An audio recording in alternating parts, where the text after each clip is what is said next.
अगर वो बहुत सुनते होते तो 5 महीने से एक बार भी, एक सेकंड भी चैनल पे नहीं बोला, ना ट्वीट किया। हम नहीं मानते कि मोदी जी हमारी प्रशंसा करते हैं, हमारे साथ है। सेना किसी की जागीर नहीं है। अग्निवीर को यह है जस्ट लाइक प्राइवेट संस्था, 4 साल करवाएगा। जो उनके अडानी अंबानी हैं उनको DRM कोटा बना के 20,000 की चौकीदारी कोटा ड्यूटी उनको दी जाएगी। कार की आंखें खोलना चाहिए कि मेरे अग्निवीर क्यों भाग रहे हैं, मेरे में क्या कमियां हैं, कि अपनी मैं कमियां दूर छुपा के बैठा हूं कि मैं जो अग्निवीर संस्था बनाया, जो सेना भर्ती बनाया। तो मैं हूं शारिफ खान। आज मैं आपको दिल्ली के जंतर मंतर पर वहां लेकर के चलता हूं जहां देश का आप ये कह सकते हैं कि एक बड़ा हिस्सा, जी हां, भारतीय सेना के जवान इकट्ठे हुए हैं और लगातार वो अपनी परेशानियां सुना रहे हैं कि जिस तरह से भारतीय सेना के जवानों को भारत में रिटायरमेंट के बाद परेशानी होती है वो दुनिया के किसी भी देश के सैनिकों को नहीं होती। इनसे बातचीत करेंगे, जानने की कोशिश करेंगे कि मणिपुर में जो घटना हुई है उस पर इनका क्या कहना है। मणिपुर की घटना को लेकर भारतीय सेना के जवान एक बड़ी तादाद में सड़कों पर उतर चुके हैं, जिनका ये कहना है कि इस घटना ने पूरी दुनिया को दहला दिया है और साथ ही साथ भारत के कानून व्यवस्था पर भी उंगली उठाने का काम किया है।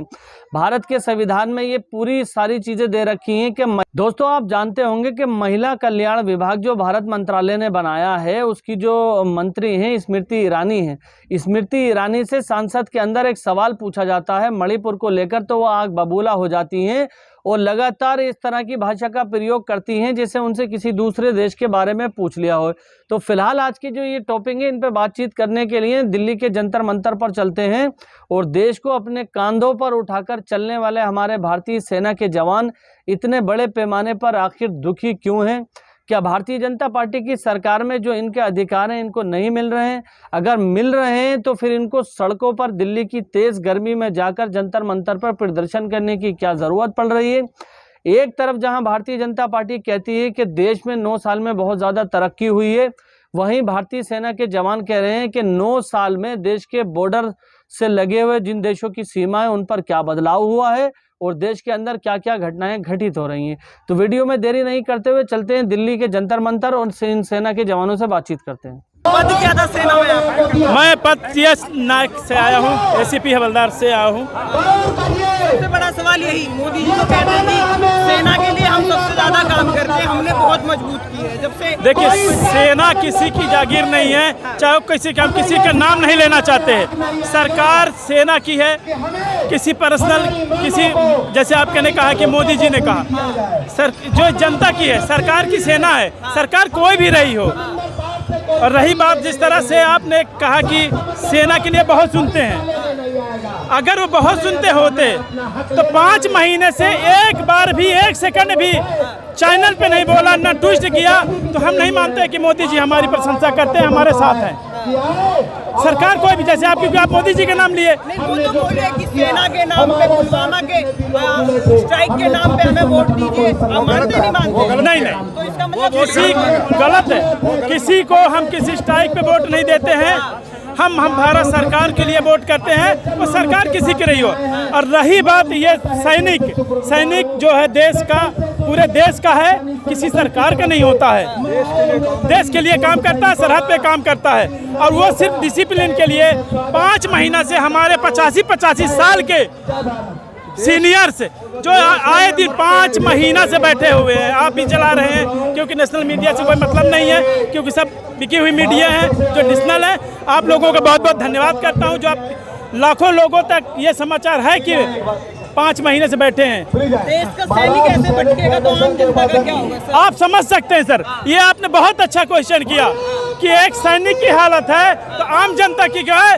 इसका आने वाले दिनों में जनता, भारत का पूर्व सैनिक जवाब देगा। ये हर सैनिक के यही उसका परिवार जवाब देगा। और किस तरह से जवाब देगा? अग्निवीर को कैसे देखा आपने जो अग्निवीर आई? अग्निवीर मेरी सोच के हिसाब से बिल्कुल फ्लॉप है। बिल्कुल फ्लॉप है इसलिए है कि आज जो 18 साल का युवा, 22 साल का युवा है, जिस तरह से नशे में है, जिस तरह से नशे को उसमें चाके, और 20 से 22 साल की उम्र में जब वो रिटायर आएगा और पूरा ट्रेंड आएगा तो हमारे ख्याल से ये अग्निवीर सही नहीं। सुप्रीम कोर्ट से लड़ाई नहीं है, सरकार को घेरना तो पड़ेगा। सरकार को तो घेरा जाएगा। जैसे आपने हमसे बात की अग्निवीर वाली, अग्निवीर जो है अग्निवीर मोदी सरकार जी ने अब हमें एक भूतपूर्व सैनिक सेना के आदमी होके हमें बोलने में शर्म आती है कि हमें एक देश के प्रधानमंत्री और जो अपने आप को सिपाही बोलने वाले के बारे में आज हमें अग्निवीर के बारे में बोलना जाना पड़ रहा। अग्निवीर को यह है जस्ट लाइक प्राइवेट संस्था 4 साल करवाएगा। जो उनके अडानी अंबानी हैं उनको डीआरएम कोटा बना के 20,000 की चौकीदारी कोटा ड्यूटी उनको दी जाएगी, क्योंकि 4 साल लड़का नौकरी करेगा फिर भटकेगा, उसको जॉब मिलेगी नहीं, और जॉब मिलेगी नहीं तो जो डीआरएम कोटा माननीय प्रधानमंत्री जी बना दिए हैं हर फैक्ट्री हर एजेंसी तो ये वहाँ को जॉब दे देगी। बोले हम तुमको जॉब दे दिया। 2 महीने पहले 2,500 से ज्यादा सैनिक अग्निवीर छोड़ के आ गए, आपने खबर पढ़ी हो? हाँ, तो जब अपना वो कैरियर समझे भविष्य समझे कि ना हम यहाँ में रह जाएंगे ना वहाँ में रह जाएंगे तो छोड़ के डिस्चार्ज फॉर्म भर के चले आए। ये तो सरकार की आंखें खोलना चाहिए कि मेरे अग्निवीर क्यों भाग रहे हैं, मेरे में क्या कमियां हैं कि अपनी मैं कमियां दूर छुपा के बैठा हूं कि मैं जो अग्निवीर संस्था बनाया जो सेना भर्ती बनाया वो क्यों भाग रहे हैं, क्या कारण है मेरा? लाखों करोड़ों का इन्वेस्टमेंट हो रहा है सेना के लिए, वो मजबूत तो कर रहे हैं ना सरकार? कहाँ, वो तो देश के लिए कर रहे हैं। कौन सा सेना के लिए, वो तो देश के लिए कर रहे हैं, देश के सब काम के लिए कर रहे हैं। गोला खरीदोगे, बारूद खरीदोगे, टैंक खरीदोगे तो देश सुरक्षित के लिए खरीद रहे हो तुम, पर्सनली किसके लिए खरीद रहे हो? वो हमेशा से खरीदते आए हैं, वो हमेशा से जब से सेना खड़ी हुई है देश की ताकत के लिए खरीदा गया है, ये कोई पहली बार थोड़ी खरीदा है। भैया वो चलाएगा कौन? आप बोल रहे हो, आपने एक सवाल किया था कि गोला खरीद रही है, बहुत अच्छी बात है, हथियार खरीद रही है, गोला बारूद खरीद रही है। अगर सैनिक ही नहीं होंगे तो उसको चलाएगा कौन? जब अग्निवीर छोड़ के आ जाएंगे क्या ये नेता जाके चलाएंगे संसद से? माननीय प्रधानमंत्री साहब जाके चलाएंगे उस गोले को चलाने के लिए पैदल सेना चाहिए ना। 4 साल में जब तक उसको सेना की रणनीति का पता लगता है 4 साल का बच्चा पैदल चलने लगता है। और पुरानी कहावत है कि 5 साल तक का सिपाही आर्मी हेडक्वार्टर में एंट्री नहीं होता था। तो देखा आपने, बड़े बड़े मेडल लगाए हुए भारतीय सेना के जवान दिल्ली के जंतर मंतर पर खड़े हैं, परेशान, तेज गर्मी में खड़े हुए हैं, अपने हक अधिकारों की बात कर रहे हैं। और अग्निवीर, जिन लोगों को नहीं पता हो मैं आपको बताता चलूं कि अग्निवीर के बारे में जो ये बात कर रहे थे, अग्निवीर वो है, वो 4 साल की जॉब सर्विस होती है, यानी कि आप इंडियन आर्मी में 4 साल के लिए भर्ती होगे, 4 साल के बाद आप रिटायर हो जाओगे और 4 साल के बाद आप बेरोजगार हो जाओगे। जब आप बेरोजगार हो जाओगे तो आपको किसी प्राइवेट संस्था के अंदर डाल दिया जाएगा। आपकी सैलरी जो होगी वो इतनी कम होगी कि आपके परिवार का पालन पोषण करना भी मुश्किल होगा, क्योंकि आप जानते हैं कि इस समय भारत की वो कंडीशन है कि 20 से 30 हज़ार महीना कमाने वाले व्यक्ति को भी अपना परिवार चलाने में बड़ा दिक्कत का सामना करना पड़ता है। जो लोग गांव देहातों के अंदर रहते हैं वो तो 15,000 20,000 में अपना घर चला लेते हैं, लेकिन जो लोग शहरों में बसे हुए हैं, जिनके पास रहने के लिए मकान नहीं है, जो लोग रहते हैं किराए पर, जो लोग खाते हैं, आप ये मान के चलिए कि अगर 200 रुपये दिन भर में कमा के लाते हैं तो एक वक्त का खाना उससे वो खा लेते हैं। ऐसी स्थिति में रहने वाले लोगों के बेटे जो अग्निवीर में जाएंगे तो वो क्या करेंगे? 4 साल की सेना में अपनी सर्विस देने के बाद में क्या वो बेरोजगार नहीं होंगे?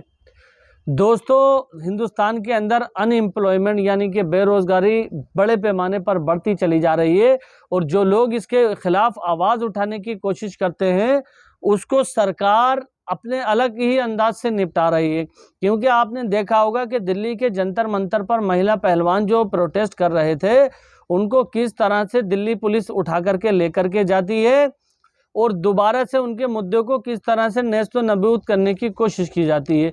क्या दिल्ली के पहलवानों को अभी तक इंसाफ मिला? तो ये दोस्तों बड़ी चीज़ें हैं जो देश के अंदर इस समय चल रही हैं। फिलहाल आपका भाई इस तरह की वीडियो लेकर के आता रहता है। अगर आपको ये वीडियो पसंद आई हो तो मेरे चैनल को सब्सक्राइब करके बेल आइकन पर ऑल का बटन सेलेक्ट कर देना। इंशाल्लाह इसी तरह की एक नई वीडियो के साथ बहुत ही जल्द आपके सामने हाजिर होऊंगा।